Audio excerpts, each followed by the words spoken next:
Okay, so here we are on March 28th, 2022. And Judith, tell us about the print shop that you owned, where it was, how big it was, and all the details. Well, it was a big commercial print shop. I was kind of felt like at times I was in way over my head. It went from street to street over there off of, I can't think of it, Spring Mountain. And there were many times we had enough work that we had to work around the clock shifts. And what we would do in the meantime, my boss and I are together. His wife left. What she left, I gobbled up. That was silly of her. And his mother was in a little apartment, and she had a stroke, and she fell to the ground, laid on the ground all night. It was sad. So at this place, I have a guest room. And so I went over and packed her up and brought her home, put her in the guest house. And so I would just cook extra and make little TV dinners for her. Mm-hmm. And she was an ornery old gal, but I loved her. And so back to the print shop, when the company that owned it up in Utah was talking about selling it, we said, oh no, we'll buy it. So we bought it. How did you buy it? Did you put some money down and make payments to them, or did you get new financing? You know, I really actually don't remember. I know that when they decided to bail out, I mean, they were in far over their heads, because this was not the kind of print shop where you took an 8 by 10 piece of paper and said, can I have 250 copies? Mm-hmm. It was always a really big deal. Lots and lots of copies and collating and commercial and so on. So mm-hmm. It was a big deal. And we did a lot of high-class engraving. We did all of the engraving for the UNLV for their top students and stuff. And as a blessing, we printed for the water district. Mm-hmm. And that was a big account. We had other big accounts too. And I went over there one day to meet with the people. And she said, I won't be here next week. I'm going to Mexico. And I said, oh, how fun. She said, I'll bring pictures back. And so she brought pictures back. And this house, right on the ocean, was so cute. Inside of it wasn't too nice. It's kind of shabby, but I told Dick, I said, I bet you wouldn't go with me if you weren't in charge. You always have to be the boss. We had several arguments about him being a boss at home too. I said, no, at home you can't be the boss. We can be the bosses together. And he was doing chemo. He did chemo about 3 times. And we printed a business card that said, if you're good and take your chemo without a fuss, you can come and have a pony ride with us.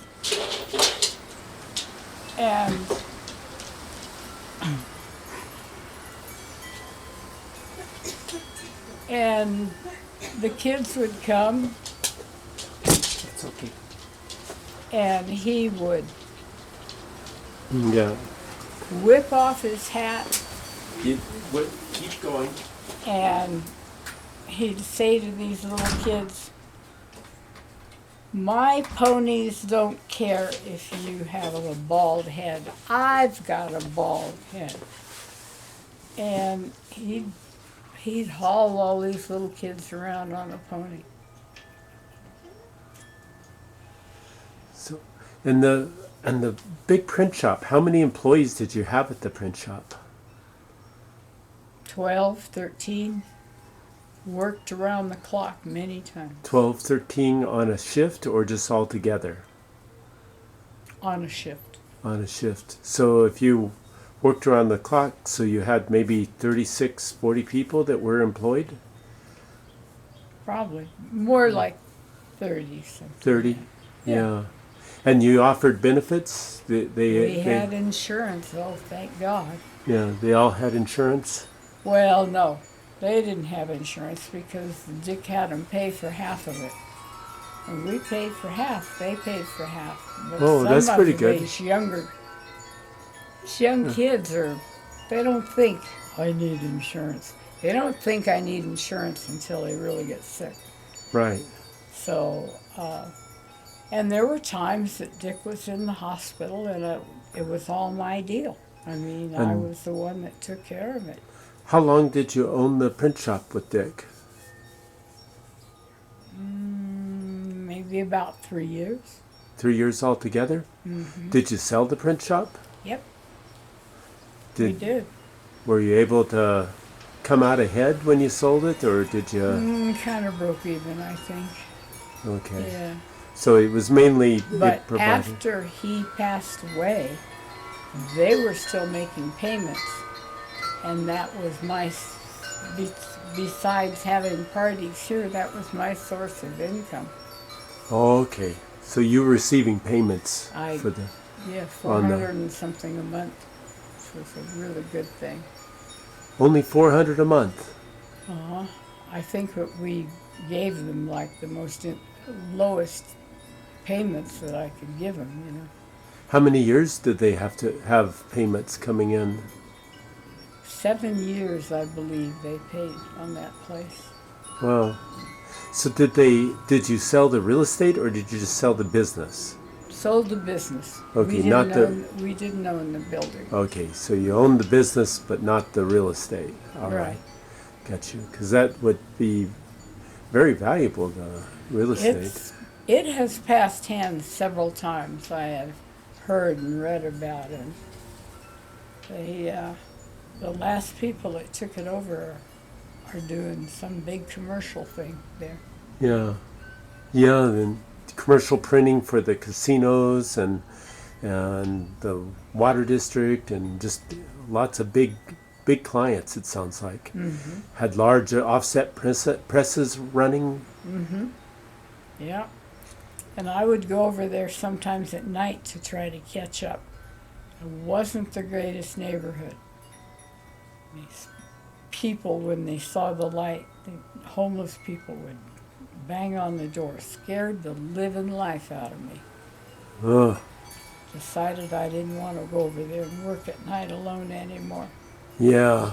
And it worked out really well with his mother, because I would take care of her, and he would go to work really early. I mean, wasn't even light sometimes. And I would stay and take care of her up until noon. And at noon, Meals on Wheels, great organization, would come, bring her lunch, and sit with her for 2 hours. I think she was his last stop. And he was a little funny black man, and she loved him. She gave him some of her costume jewelry when she knew she was dying. She was giving stuff away. And so she passed away, and Dick got sicker, and he passed away. Do you remember the year he passed away? No, but I probably have it written down someplace.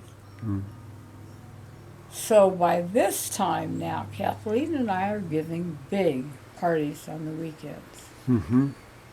And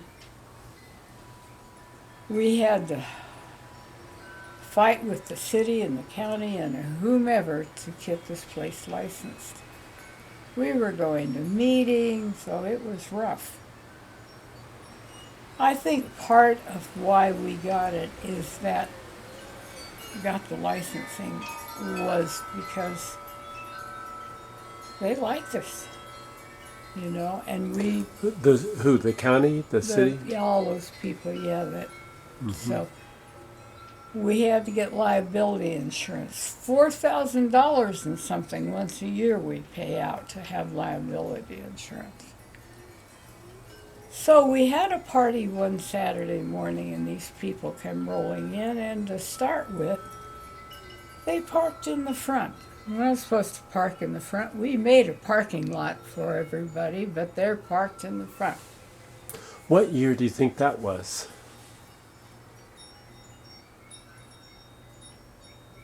I guess I should look up all that year stuff. Oh. Dick lived, or Saul lived about 10 years. So the first thing that happened is I'm standing in the covered wagon. I'm getting food ready to cook. And I hear this man saying, if you give me a paper towel, I'll go pick up that dog poop. I went, oh God. A guest picking up dog poop made me very embarrassed. So he actually just went in the bathroom and got toilet paper and came and picked up the dog poop. Well, he just latched onto me, and he was such a pleasant person, and I'd been single at that point, probably 4 years. Mm-hmm. And he followed me all over, and he wanted to lead one of the ponies, and I let him. And his daughter was there, and she kept saying, Dad, I want to go home. And he said, no, I want to wait until I want to see the wagon. So I had this wagon and 2 ponies, and I had learned to drive them. And I would pick up the kids at the gate, and I always had an adult sit in the back with them. And there was another man that was willing to sit there, and he said, I want to sit by you. I said, it was not so easy to get up onto the driving station, and there was a metal pipe that we'd had welded onto one of the wheels. And I thought to myself, all right, old man, if you can get up here, you can come ride with me. And he just clambered up there like nothing. He put his foot on that and got a hold of something and pulled himself up. And then he takes his knee and he puts his knee next to mine. Oh, this is Saul, right? Yeah, this is Saul. Right from the get-go, Right he was... from the get-go, he was after me. Wow. So finally the party goes home, and a couple hours later he calls on the phone and talks and asks questions. And he says, I'd like to come over tomorrow. You having parties tomorrow? I said, just one in the afternoon. And he showed up way early. And he's out there cleaning the corrals. He's got the manure fork, and he's Without your permission? without my permission. I didn't even know he was here yet, because he came through the front. So that was the start of that.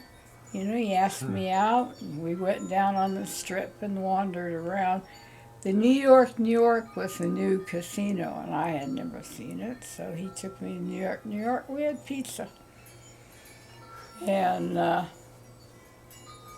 his youngest daughter was not happy because they were living with him in his condo. Mm-hmm. And he was doing a lot of babysitting. And Oh. so she lost her babysitter. Oh my gosh. So he started coming over here every weekend and working a party. And How old were you when you met Saul? well, I'm 81 now.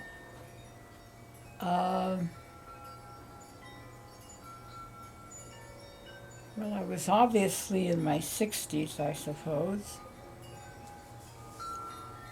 And right from the beginning, I had a little bit of a suspicion that maybe he was having Alzheimer's memory problems. From the beginning of the relationship? Yeah.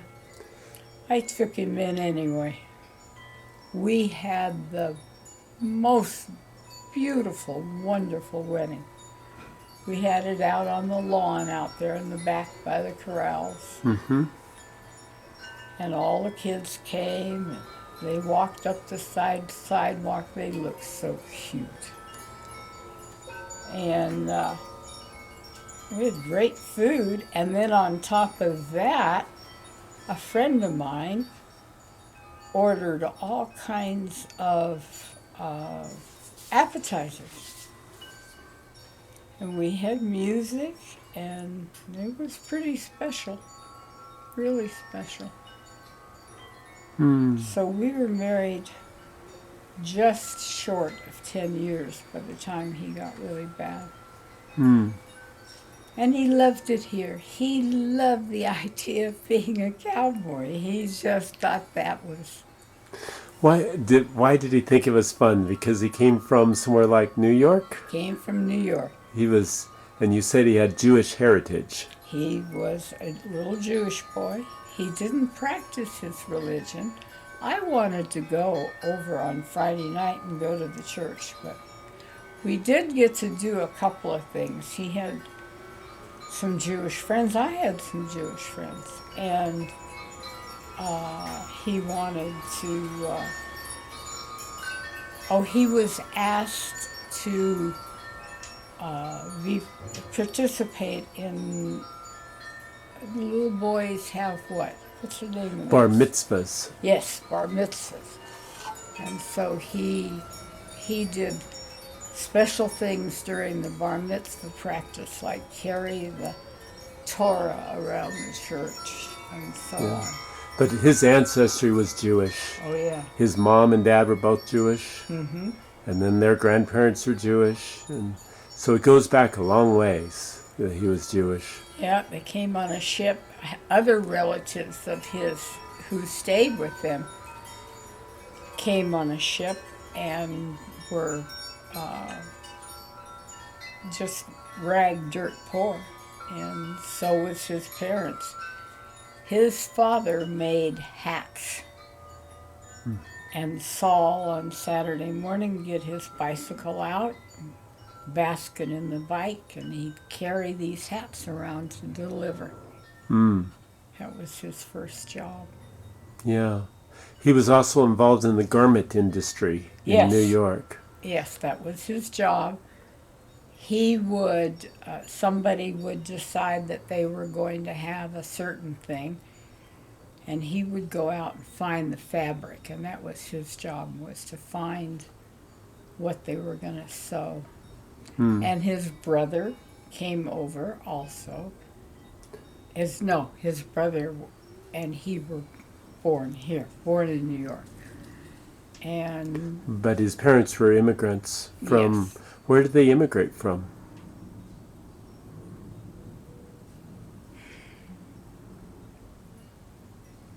I don't know, but they did good by Saul. They put him in school, and eventually he went into the service in the Navy, and he was very, very proud of being in the Navy. And we're going to cut.